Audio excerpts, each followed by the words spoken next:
see the date on there. 17 Yeah, hold on, something. let me make it bigger so I can see it. Yeah, 1738.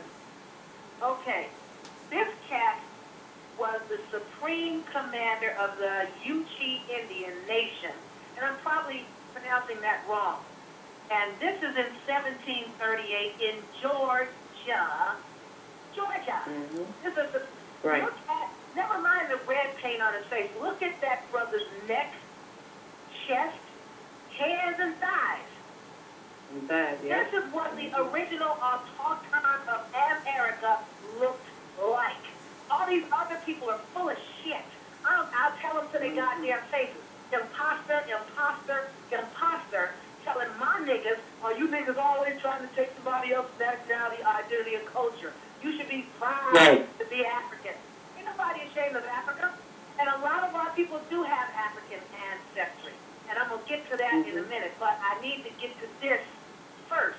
The people are blowing my niggas out the water with this shit about y'all ain't no damn Americans, y'all. And you even got niggas. Y'all, we ain't no damn Americans. We ain't no damn Americans. We from Africa. Okay, well, you got shit fucked up. And I don't have a problem with Africa. It just is what it is. And I'm going to tell you how your Africa comes into play in a minute. But look at this cat here on the far right with the little red pants on his legs and the little red paint on his face. His neck, chest, hands, and thighs tell you who he is. Okay? Now, this is a picture taken by a German cat named Philip von Reck, Philip Frederick von Reck. He took this portrait of this supreme commander, and I may be pronouncing Yuchi wrong, it's Y-U-C C-H-I or Y-U-C-H-I, but this is the commander, the supreme commander in 1738. And for those of you that have seen 30-second YouTube video footage of the St. Mary portrait of the Good Winds, it's called St. Mary, and it's S-T, abbreviation for Saint, S-T, Mary of the Good, that's G-O-O-D, Good Winds, W-I-N-D-S. St. Mary of the Good Winds portrait was painted circa late 1400s, early 1500s. And it is the most accurate portrait ever painted of Columbus and the Indians he brought back to Spain with him. Go find that 30-second YouTube. Go to youtube.com and type in STMaryOstodwinds, and it'll come up. And you're going to have to watch it 3 times because it'll go by so quickly you'll miss it. They don't call those people African. They call them Indians. This is the most accurate portrait ever painted of Columbus, the great explorer, and the Indians he brought back with him. Now, this is done by a so-called white cat called Rick Steves. Rick Steves has a PBS show that comes on PBS regularly, and it's like a documentary, and it's called Rick Steves Europe, and that's S-T-E-V-E''S. Rick Steves Europe, he does a show explaining to people that are going to come to visit Europe. Hey, if you're coming to Germany, check out these sites. If you're coming to France, check out these sites. If you're coming to Rome, you may want to check out this. If you're coming to Scotland or Ireland, check out this. So what he's saying is, if you ever come to Spain, to Seville in Spain, there is a cathedral that has the most accurate portrait ever painted of the great explorer Columbus and the Indians he brought back to Spain with him. He called them Indians on Rick Steves Europe, goddamn PBS, public announcement about come check out these sites if you're ever coming to visit our Europe.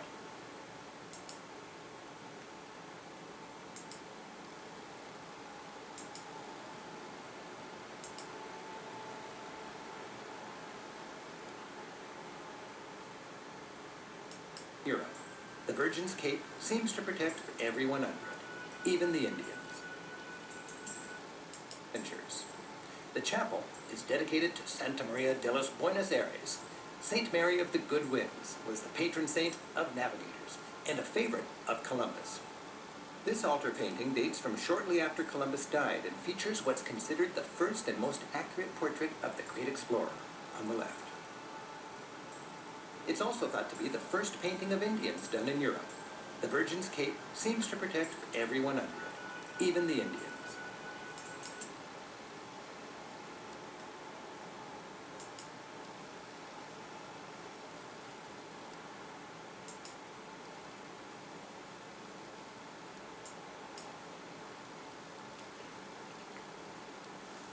Okay, those were two pieces of YouTube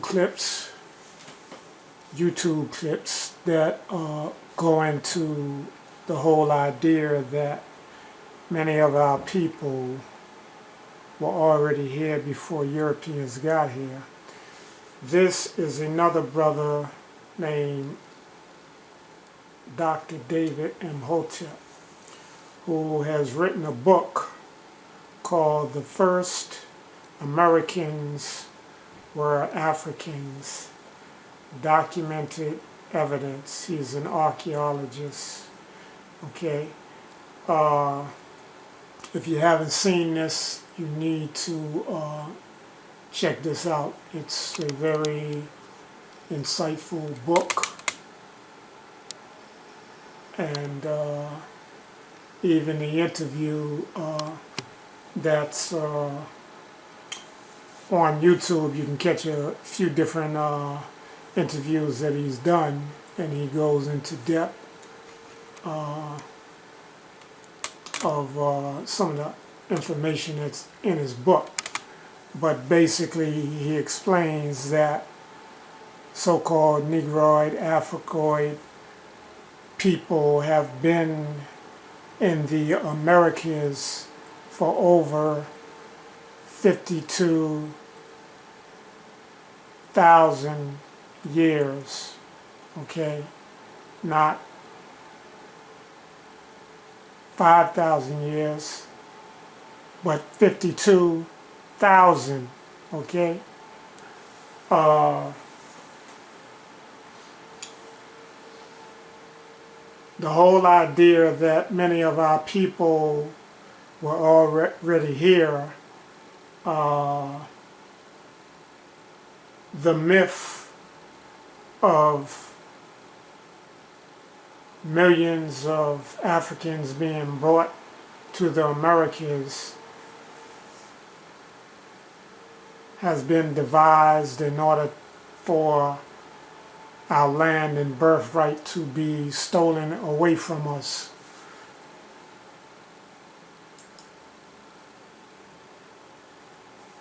In 1838,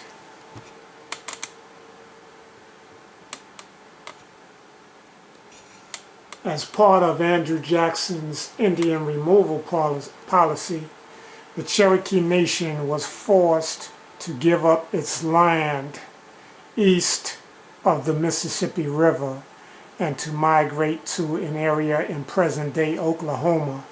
The Cherokee people called this journey the Trail of Tears because of its devastating effects. And sometimes in some of these pictures, you'll see people who look much like we do, although the typical, stereotypical image that has been placed in our heads and placed in the media and in various books that we've been exposed to, going to school and so forth, and on TV, is basically an image that is probably closer to what you would call the $5 Indians, who were many of these Caucasians who wanted the benefits that were supposed to be allotted to so-called Native Americans because their land was taken or whatever, mostly probably because of their land was taken. And so they would pay people from the federal government, from the U.S. government, the United States government, $5 in order to be placed on these rolls, no different than what we have today as welfare. And we know that Caucasians basically are the biggest recipients of welfare in this country, despite the stereotypes that are placed before us, no different than the stereotype of someone who supposedly crossed the Bering Straits, and the 52,000 years prior to the Europeans being here. That predates the so-called Asians who supposedly crossed through the landmass called the Bering Straits. Now, even after that particular event, with more Asians coming this way, and if you even look at some people who are from various parts of South America, Mexico, Central America, sometimes you can look at them and you can not really be sure if they're actually so-called Latino, what we would call Latino, or are they from China or some various parts of Asia, because they have similar features. One of the things that I've learned by being exposed to the teachings of Noble Drew Ali, and if you're not familiar with Noble Drew Ali, you should really investigate who this man was, who basically taught from about 1913 a post, probably Garveyite, but definitely spoke highly of Garvey, Marcus Garvey, and bought the notion of our people to not be black, Negro, colored, Ethiopian, etc., and called us Asiatic. Didn't call us Asiatic black man, which was later, after his death, taken on by those who established the Nation of Islam under Farad Muhammad, and later taken over by Elijah Muhammad. But Noble Drew Ali gave the idea that our nationality was Moorish Americans.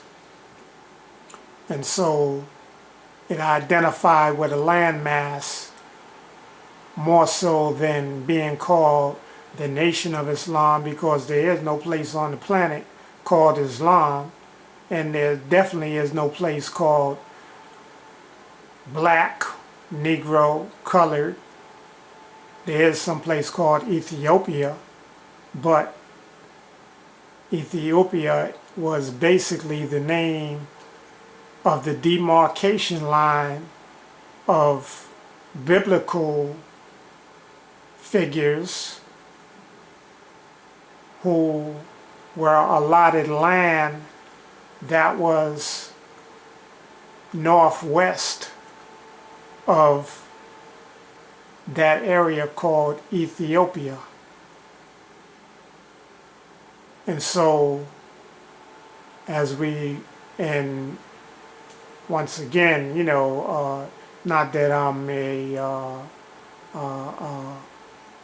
a big fan of the Bible per se, but there's no dates in the Bible to verify certain things.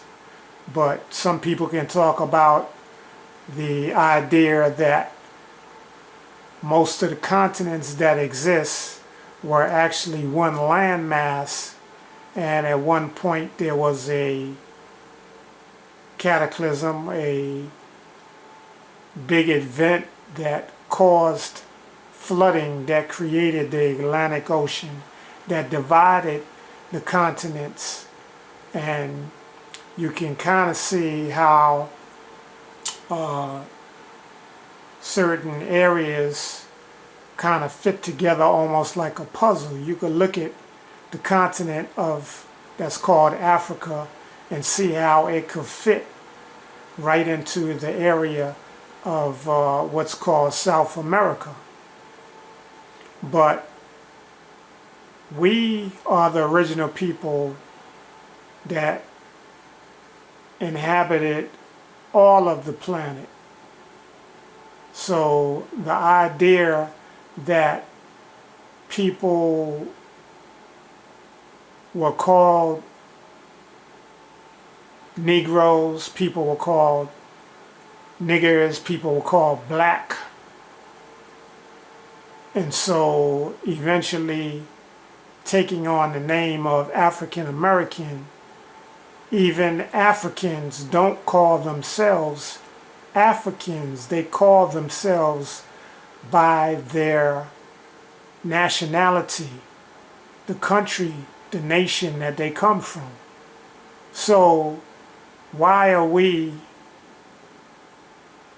with all the resources of books and the internet, still allowing ourselves to embrace something that has no bearing on any kind of nationality? We are the only people on the planet who do not identify with a landmass.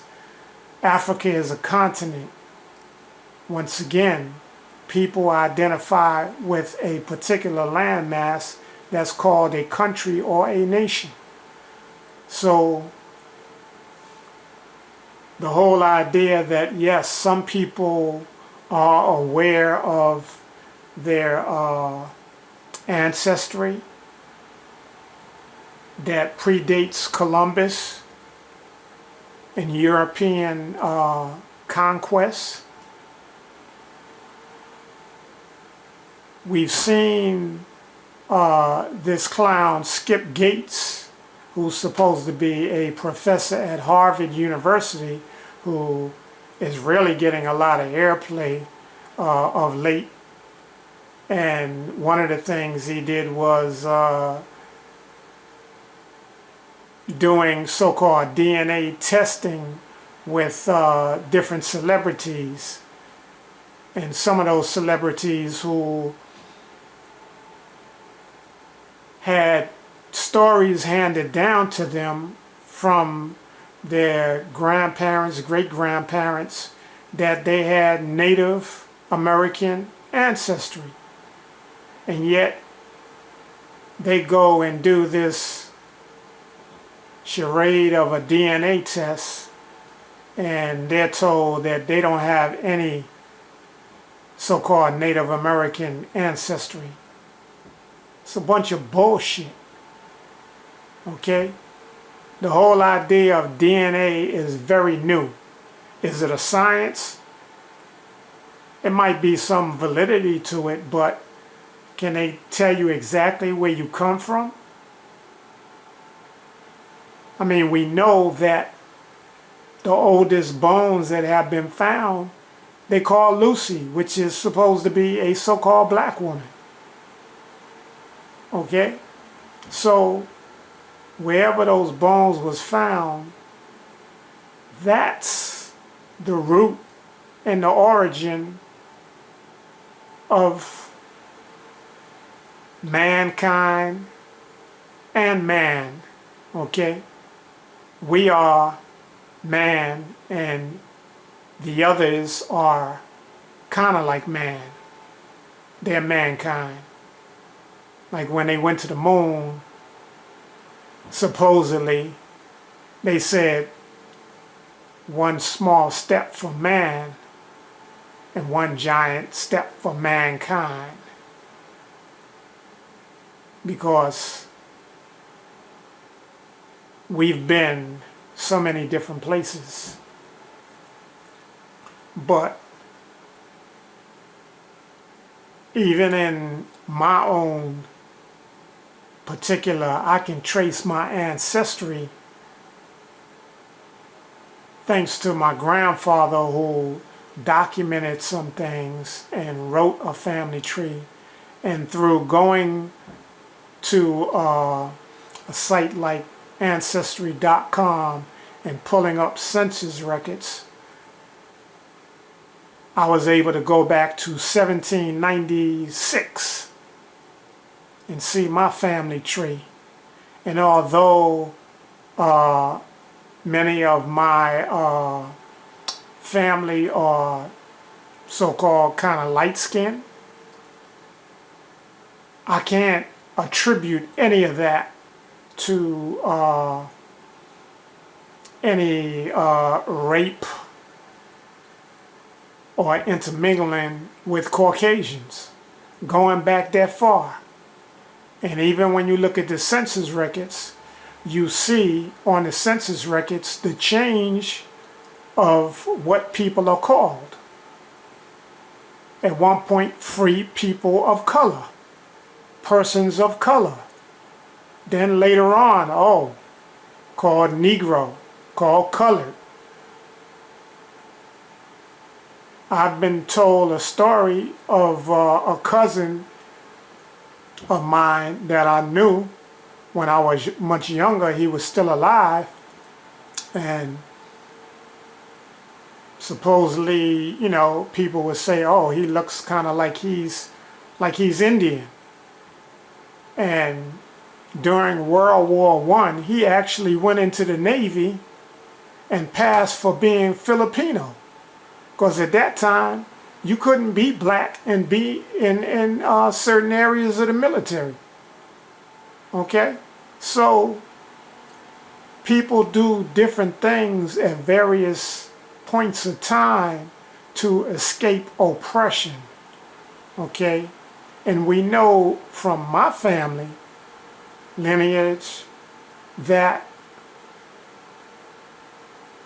a group called the Meherrin, which is tied to a river that runs through North Carolina and runs through Virginia. Originally, supposedly, the Meherrin existed in Virginia until the Europeans came and they fled into North Carolina to escape being, you know, oppressed and murdered by these Caucasians that came. And so later on we see the story about the traders, where the Cherokee, where a large part of them existed in what's called North Carolina. Of course, the other aspect is states didn't really exist way back when. All of these are devices that was created by Europeans. So in order for them to escape persecution, they had to flee west. One of my grandparents, my grandmother, her grandmother was supposed to be full-blood Cherokee, according to the story that she's passed down to me. And I do have a picture And actually, I'm not sure if it's her or some question arose that it might actually be one of her daughters who's actually named after her. But from what I remember of that particular daughter, she was actually lighter than the picture that I have. But what was saved in my grandfather's collection shows a woman who is basically very brown skinned, and her hair is like almost basically straight. So her parents supposedly died or were killed probably right around after this Trail of Tears period prior to 1865. And so she was supposedly raised by a Christian minister or preacher or something or whatever. And that's another common story with so-called people who are supposed to be Native American. The children were taken. There's a story called Rabbit Proof Fence that takes place in Australia, where the Europeans went in and were taking the children away from the Aboriginal people and raising them in these camps where they had no exposure to any of their family other than if they were brothers or sisters, and existed in these schools, and Europeans basically tried to teach them Christianity and remove them from their original culture. No different what has gone on all around the world. In Hawaii, you can see, if you've ever been there, you can go and you can see where King Kamehameha looks like us. Most of the people that were in various parts of Asia and even in Mexico and South America, many of those people were not that light-skinned that they are now until the Europeans came and basically forced themselves upon the people until, you know, they basically changed the complexion of the whole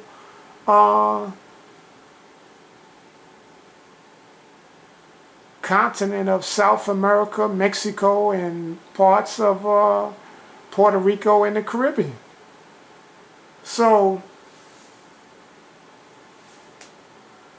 there's a lot that we have to learn, but a lot of the myth of the story of slavery, it doesn't even make sense. Like the sister has said, she's never seen a slave ship, and neither have you. So to have these stories, and there's no proof of any of it. There was a sister who did, and when I get a chance, I'm going to post, because I have the video, and hopefully it'll still, I think it's in still good shape to be able to, you know, I'm going to have to work on the audio, but I'm going to post it. And she did a lecture called The Myth of Slavery, because a lot of what these people have told us, it doesn't make any sense. Not to mention, there is no proof of any ship that was a slave ship.